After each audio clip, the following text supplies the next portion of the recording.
Գառնիկ Դրանյան։ Պարոն Նահապետյան, ես նախ մինչև խոսք սկսել ուզում եմ մտահոգությունները հայտնել Արտաշատի համայնքի ղեկավարի առողջական վիճակի մասին, որտեղ վերջերս հանդիպումներից մեկի ժամանակ տեսանք ինչ ուժգին հարված ստացավ Հայաստանի Հանրապետության վարչապետի կողմից հենց այն խոսքի վրա, որ լեզվի սայթակում էր արել խեղճը եւ համարձակվել էր ասել, որ մեր Արամի շենքերն է խոսքը ոստիկանապետ Արամ Հովանիսյանի, եթե չեմ սխալվում ազգանունը, շենքերի մասին է։ Այլ հարցս հետևյալն է. դուք այդ հարցի վերաբերյալ քրեական բարույթ նախաձեռնել եք, թե ոչ։ Եթե ոչ, ինչու չեք նախաձեռնել։ Հաջորդ իմ հարցը վերաբերվում է ճանապարհային դեպարտամենտին եւ առհասարակ ասֆալտապատման աշխատանքներին։ Բազմաթիվ անգամներ բարձրաձայնել ենք անորակ ասֆալտի, փոխկապակցված անձնավորությունների հետ կապված խնդիրների եւ ճանապարհամաքրման աշխատանքների եւ այլ եւ այլ։ Այս ուղղությամբ որևէ մի գործ տեղից շարժվել է, թե չէ։ Եվ երրորդ հարցը, ասում եք գործում զղջացել է։ Այդ ո՞նց եք որոշում։ Այս մեկը զղջացել է, այն մեկը չի, այսինքն կարա հանցանկանի գործում զղջա եւ գործը ջրվի գնա։ Այսինքն ես ուզում եմ հասկանամ այդ բանը, էլի, այդ ո՞նց է այդ զղջման բանը, ո՞նց է արտաքին տեսքից է, թե մերձիշխանական շրջանակներից է, թե ո՞նց է, էլի, այդ հանգամանք ուզում եմ հասկանամ։ Եվ հաջորդ իմ հարցը, դուք այստեղ նաև գործընկերս ասես թմրանյութերի հետ կապված։ Հիմա Հայաստան, եթե չեմ սխալվում, մոտ 1 տոննային, մոտ 700-800, չգիտեմ հստակ թիվը, տոննա նարկոտիկ է բերվել Հայաստան, այդ գործը կա։ Հիմա այդ գործի շրջանակներում որևէ մի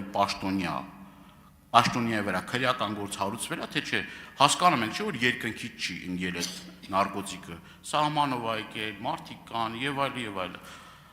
Խնդրում եմ նաև այս հարցին պատասխանել։ Շնորհակալություն, առաջի հարցի հետ կապված, պարոն Դանիելյան, ասեմ, որ քրեական վարույթ չկա։ Չունենք նախաձեռնված քրեական վարույթ,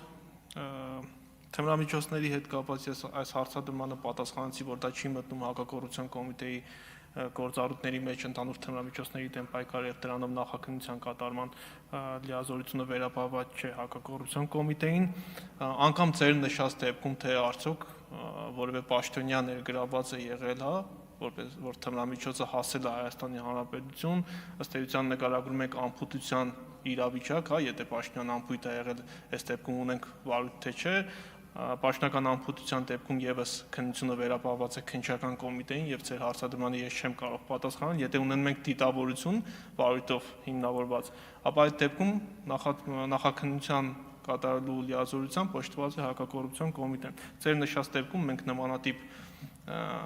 վարույթ կամ նմանատիպ դեպք ըստ էության չունենք։ Ճանապարհների հետ կապված մենք ունենք ուսումնասիրություններ, օպերատիվ հետախուզական գործիքակազմի կիրառմամբ իրականացում են ուսումնասիրություններ, որպեսզի պարզվեն նաև անորակ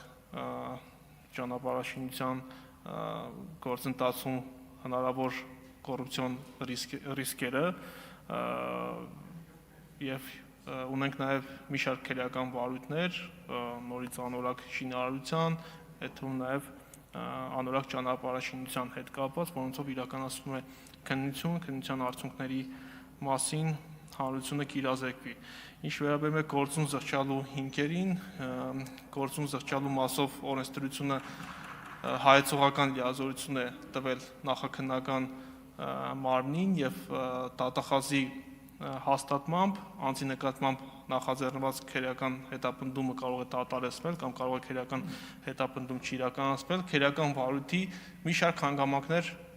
հաշվի առնելու պայմաններ են, օրինակի համար անձը ինքնական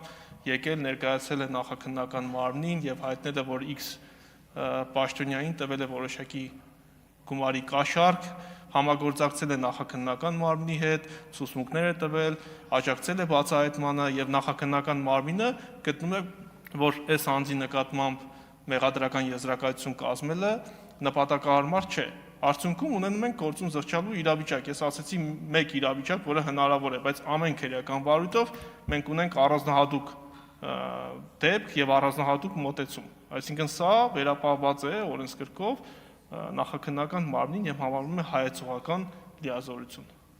Շնորհակալություն։ Արձագանք։ Լավ չի, որ մեր Արամի պահով գործ չկա, բայց ուզում եմ մի բանի վրա ուշադրությունը ձեր հրավիրել։ Վերջերս գործընկերների հետ Շվեդիայում էինք, հարց տվեցի իրենց աուդիտորական պալատի նախագահին, ասի ձեր մոտ մեկ անձից գնում կա, ապշած մի 15 րոպե ձեր նայում։ Այսինքն այն ցուցանիշները, որ կա Հայաստանում,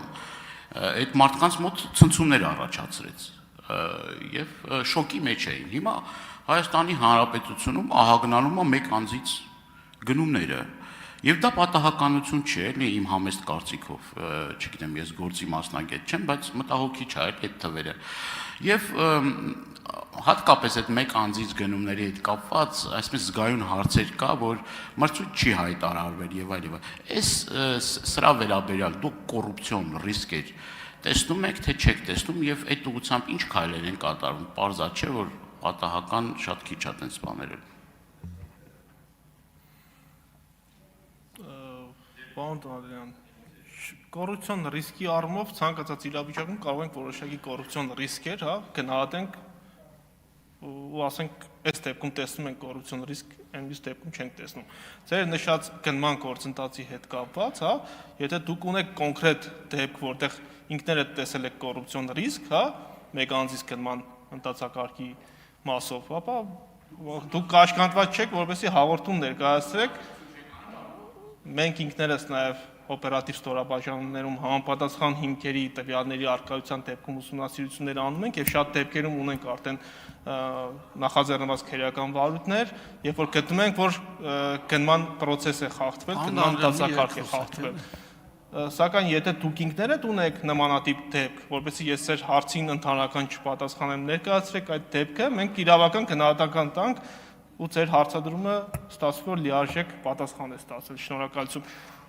Շնորհակալ եմ։